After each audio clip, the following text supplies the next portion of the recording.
We're about to do a Katz Roadshow at Sanford and Hawley in Connecticut, and we got the whole family here.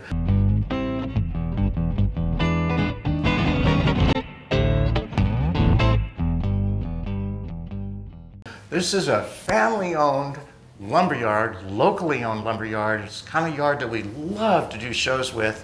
And this one's been owned for generations, and we've got generations of owners right here from the same family. So you guys got to introduce yourselves, please. And let's start with the oldest one. Hi, I'm Frank Sanford. Frank? I'm Ted Sanford. Hey.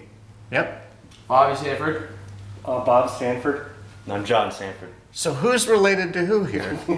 Frank's my dad. Frank's your dad? We're brother, right? Yeah, three of us are brothers. My father.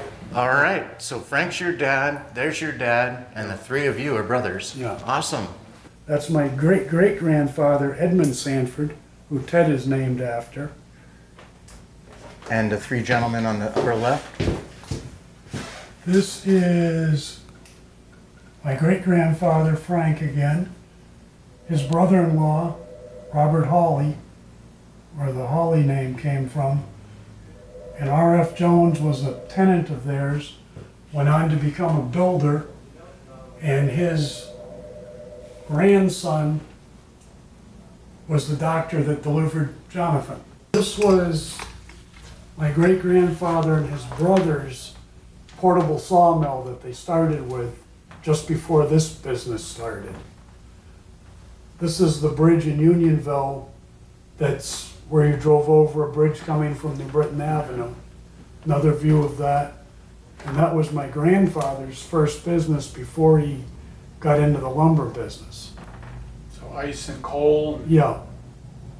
So Frank, tell me, you got right into the business? How old were you when you started? I was 6 years old. When you got into the lumber business? Yeah. Oh, it reminds me of myself. My dad used to drag me to the job sites when I was about 5 or 6. Yeah. Huh.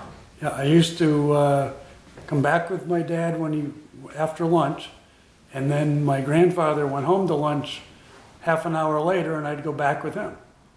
And in the meantime, I would pick nails up off the floor in the back room, sort them back into the bins. Oh, definitely. Clean up. Yeah, yeah.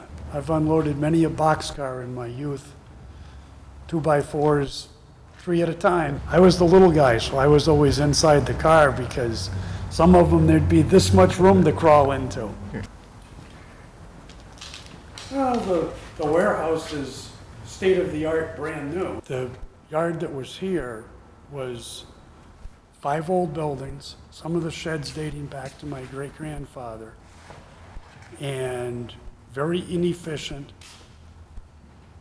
This building, the customers can load inside instead of in the rain, and we have more breadth and depth of inventory in this one building than we had in the entire yard.